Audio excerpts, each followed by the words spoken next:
It was pushing 11:30 at night when my phone lit up. I was on the couch watching the Rays game with a Bud Light, thinking my wife was at her sister's place helping with something. The phone said dispatch.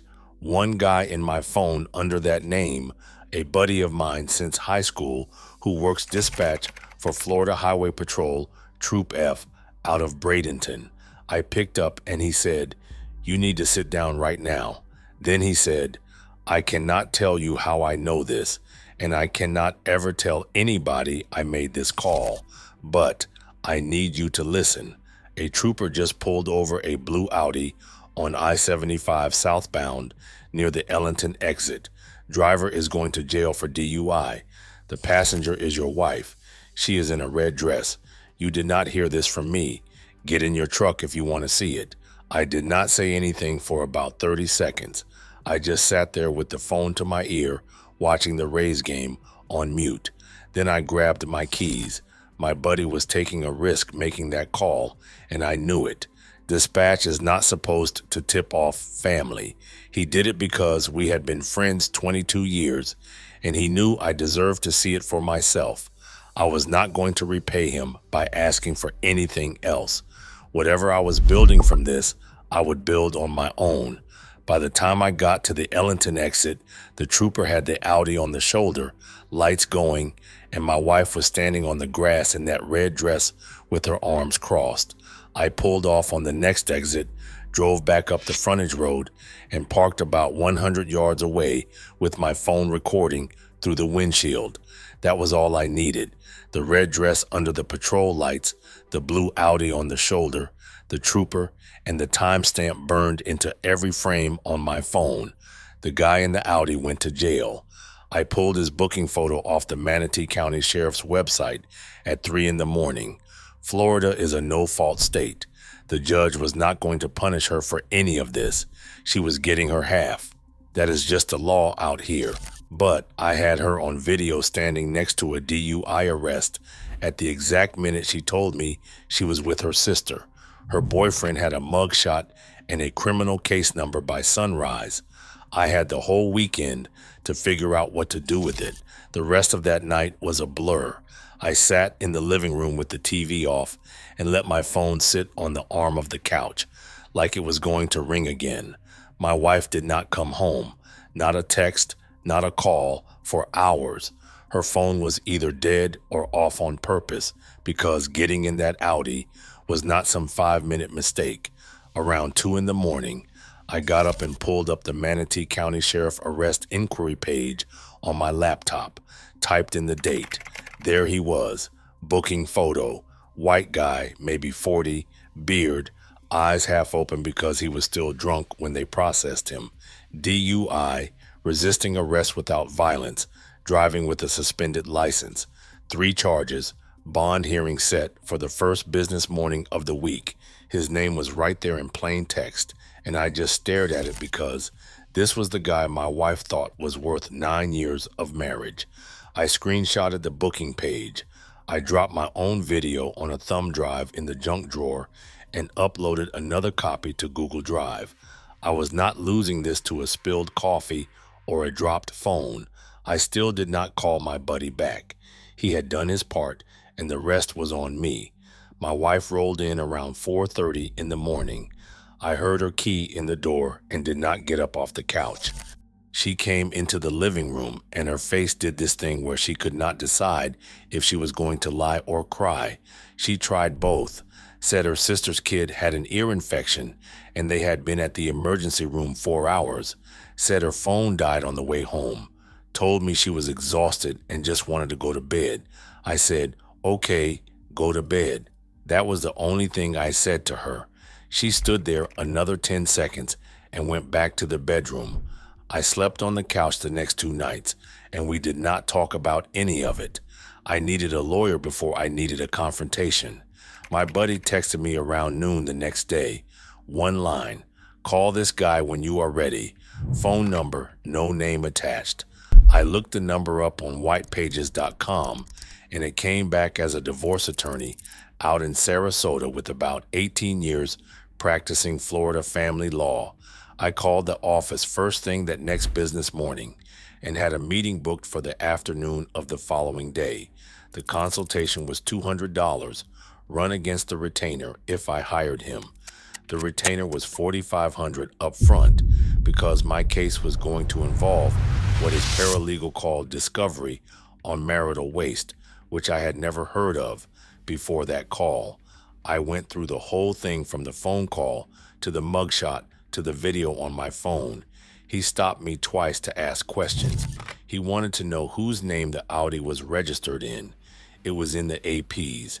He asked about hotel charges on any joint credit card over the last 6 months.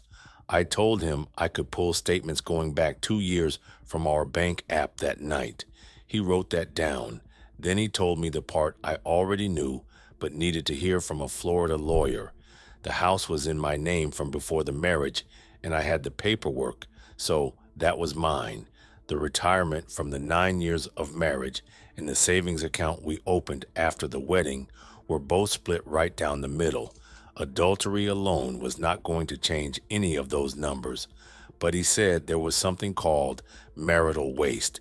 If she had spent marital money on her boyfriend, hotels, meals, gifts, weekend trips, anything from our joint funds, he could file a claim to pull that money back in the settlement. He said bring him 24 months of bank statements and he would find it. Then he asked me if my wife knew I knew. I said no. He said, good. Keep it that way for 2 more weeks. I need time to pull records before she gets spooked. And that was the part that changed everything. Now I had a job, go home and act normal while a lawyer in Sarasota built the case that was going to take half of her half right back off the table. Walking back into that house after the attorney meeting was the hardest thing I had done in my whole adult life. My wife was in the kitchen making a salad like it was a normal afternoon. She looked up at me and smiled and asked how my day was. I said it was fine. I had to act like a guy who did not know his wife was in the passenger seat of a DUI arrest 3 nights earlier for 14 straight days. I went straight to the bedroom, shut the door, and took about 5 slow breaths. Then I walked back out and ate salad with her at the counter like nothing was wrong. That was the game for the next 2 weeks. I had a homework list. First item was bank statements. Every statement from our joint checking, joint savings, and joint credit card going back 24 full months, plus my wife's individual credit card, which I had access to as an authorized user from back when we combined our credit 3 years earlier. I did all of it from my phone that first night, lying in bed with her asleep next to me. Downloaded the PDFs from the bank app to a new Gmail I opened for this. Second item was a timeline. Every time in the last 6 months, she had told me she was somewhere I could now question. Her sister's place after work, a girls' trip to Clearwater back in the spring, a work conference in Tampa that lasted 3 days. All of it went on the spreadsheet with the date, the story she gave, and a column for notes. Third item was the credit card statements cross-referenced against the Audi guy. I had his name from the Manatee County booking page and searched it against every line on every statement. I found charges at a restaurant out in Lakewood Ranch from 14 different dates over the last 8 months. I found a hotel in Bradenton from the same night she told me she was helping her sister move a couch. I found a jewelry store receipt from St. Armand Circle for $620 that I had never seen a single piece of jewelry from. I screenshotted each one into a folder on my Google Drive labeled with just a number. By the end of the first week, I had 47 separate charges on that spreadsheet that my attorney was going to file under marital waste. The total came out to about $11,000 of our joint money that my wife had spent on another man over that 8-month window. That is what 9 years of marriage was worth to her. The hard part of that second week was not the records. The hard part was sitting across from her at dinner and listening to her talk about her day. She would put her hand on my arm at night and kiss me and tell me she loved me. I would kiss her back and say I loved her too. I said it 14 times over those 2 weeks and did not feel a single word coming out of my mouth. My attorney had been plain about it. If she got spooked, she was going to start moving money and other assets probably. And if she moved money before discovery was filed, it was going to be a fight to get it back. So I ate salad with her. I watched the Rays. I went to work in the morning and came home at night and acted like my whole world had not been on fire since after 11 p.m. 2 weeks earlier. The only person who knew was my buddy at FHP, and he and I did not talk about it at all. He did not ask how I was doing. I did not thank him again for the call. The less said, the safer he was. On the afternoon of the 13th day, my attorney called me. He had everything he needed on his end. He had pulled the official arrest report for the Audi driver from Florida Highway Patrol. My wife was listed as a passenger with a driver's license address that was not our house. She had quietly changed her license over to her mother's place in Palmetto about 4 months earlier and had never said a single word to me about it. He said that was not criminal on its own, but a judge was going to see it for what it was. She had been pre-positioning herself for this long before that night on I-75. His paralegal had gone through every line of the statements I brought him and flagged anything that matched the AP's name, his restaurant, or any hotel or jewelry store inside a 30-mile radius of our house. He had the marital waste claim drafted. He had the divorce petition drafted. He had a process server on standby. He asked me one question: do you want her served at the house or at her job? I thought about it for about 3 seconds. I told him to serve her at work, at the pool store, in front of her customers and her co-workers and her manager, who I knew was going to gossip about it for 6 months. Florida was a no-fault state, so none of this was going to count against her in front of a judge. But the pool store sure was, and so was my wife. He said the papers would be filed first thing in the morning, and she would be served by lunch. I hung up the phone. I sat in my living room that night and watched my wife cook pasta and asked me about my day. I told her my day was fine. It was the last lie I was ever going to tell her. I went to work that morning like it was any other day. I do public works for the county out here in Manatee, and my crew was patching potholes up in Parish. I told my foreman I was keeping my phone on vibrate because I was waiting on a call from my dad about a doctor appointment. He said no problem. I was not waiting on my dad. I was waiting on my wife to find out. My attorney had walked me through it the night before. The process server was walking into the pool store around lunch. He was going to hand her a sealed envelope with the petition and the financial affidavit, get her signature, and walk back out. He had also coached me on what to do the second she found out. The most important thing was to not engage, not in a text, not on the phone, not in the driveway, not in the living room. He said she was going to throw everything at me, and the only way the next 72 hours did not blow up the case was if I said almost nothing. He told me to pick one line in advance and only use it if I absolutely had to say something. The rest of the time, let the silence do the work. Write one sentence down. Keep it in my back pocket. I wrote, "You need to talk to my lawyer." 7 words. That was the whole strategy for the week. My phone buzzed at 12:19 in the afternoon. It was my wife. I looked at it in the cup holder of the county truck and let it ring out. It rang again about 40 seconds later. Let it ring out. Third call came in and I silenced the ringer. Then the text started. The first one said, "What did you do?" The second one said, "Please call me right now." The third one said, "I swear to God, I am going to kill myself if you do not pick up the phone." That one I read twice. Then I called my attorney. I told him she had just sent a suicide text. He told me to calm down. He said in his 18 years of Florida family law, he had received some version of that text in roughly half of the cases where a cheating spouse was served at their job. He said if I was genuinely worried, Do a welfare check through the non-emergency line. Do not call her. Do not drive to her. And plain as day, he had never had one of those texts turn out to be real. It was leverage. Document it, forward the screenshot to his paralegal, and get back to work. So that is what I did. The rest of the day, the phone buzzed every few minutes. 23 missed calls by the time I clocked out at 3. Over 30 text messages. A few voicemails I did not listen to. I drove home the long way, pulled into my driveway at about 4:15. Her car was already there.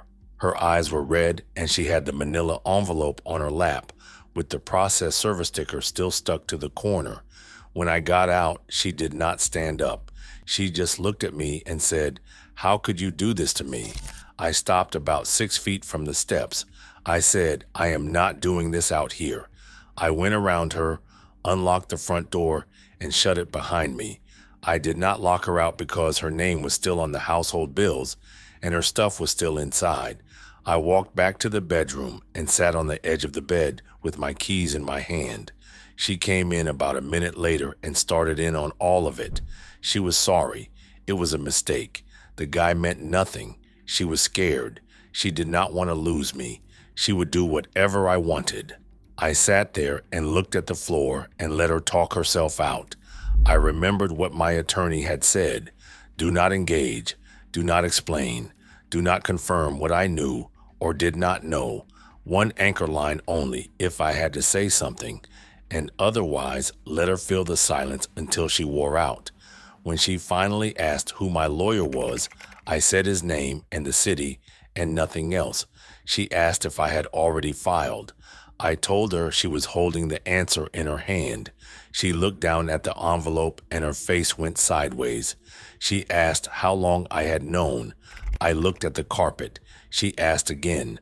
I said, long enough. She started crying harder and told me she did not deserve this. I did not say a word. She sat down on the floor in front of the bed and cried for about 10 minutes. When she finally looked up and asked if she could sleep in the bed that night, I shook my head. She asked me where she was supposed to go. I said, your mother's. She said her mother did not know yet. I said, she is going to know by tomorrow one way or another. She got up, wiped her face, and I heard her throwing things into a gym bag in the closet. About 20 minutes later, the front door shut. Her car started, backed out of the driveway, and I sat in the quiet house and waited for my pulse to settle. I genuinely had tears in my eyes when she left, but I regained my composure. I called my attorney first thing the next morning and walked him through it. He said I had done it right. The real work was going to happen without me in the room. Her lawyer would reach out within a week or two. She had 20 days to file a response. We would both file sworn financial affidavits and hand over 24 months of bank, tax, and credit card records under mandatory disclosure.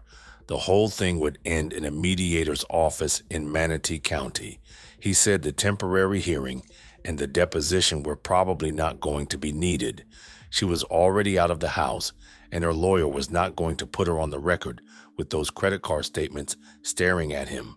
He told me to stay out of contact for the whole 60 days leading up to mediation. No calls, no texts, no driveway ambushes, anything not pure logistics. I forwarded to him and said nothing. That was what I did. About 11 days after she was served, her lawyer called mine, some guy with a small practice in Bradenton. He opened with a lowball offer.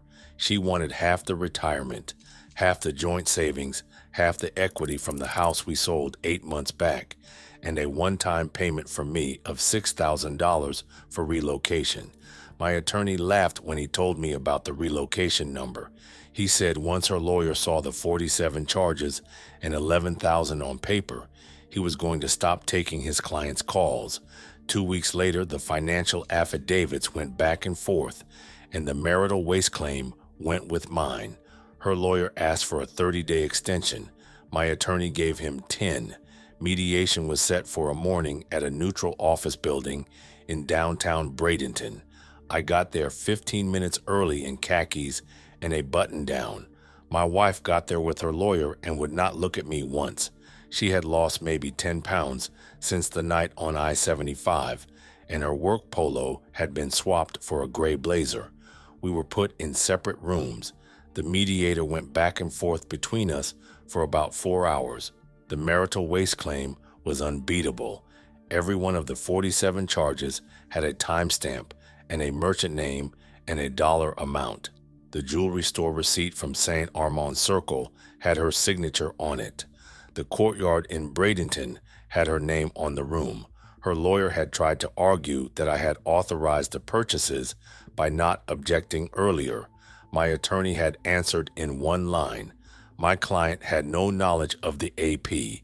You cannot authorize a purchase you do not know was made on your behalf. That was the end of that argument. We walked out of mediation a little after 3 with the signed settlement. The court entered the final judgment about 6 weeks later. She got her half of the marital retirement and joint savings, minus the $11,000 in marital waste and minus her own legal fees. No alimony. My attorney said alimony was never realistic in a no-kids 9-year Florida marriage anyway. By the time the math was done, she walked away with about $19,000 in a car she owned. I heard months later she was working retail and living with her mother in Palmetto. The guy from the Audi took a plea in criminal court. DUI, 12 months license suspension, 6 months probation, a $1,000 fine, and DUI school. His mugshot was still on the Manatee County Sheriff arrest inquiry page when I checked one more time and closed the tab for good. I sold the premarital house about 8 months after the final judgment. Too many rooms with ghosts in them. I bought a smaller place out in Parrish with a view of the water and a yard big enough for the lab puppy I got from a breeder out in Ellington. I kept my job with the county. I still watch the Rays on the couch with a Bud Light. And sometimes, late at night, I will think about that phone call from dispatch and wonder what my life would have looked like if my buddy had waited 5 minutes. In Florida, the judge never had the authority to punish her for that night in the Audi, but the paper trail she left in our joint account did what the law could not.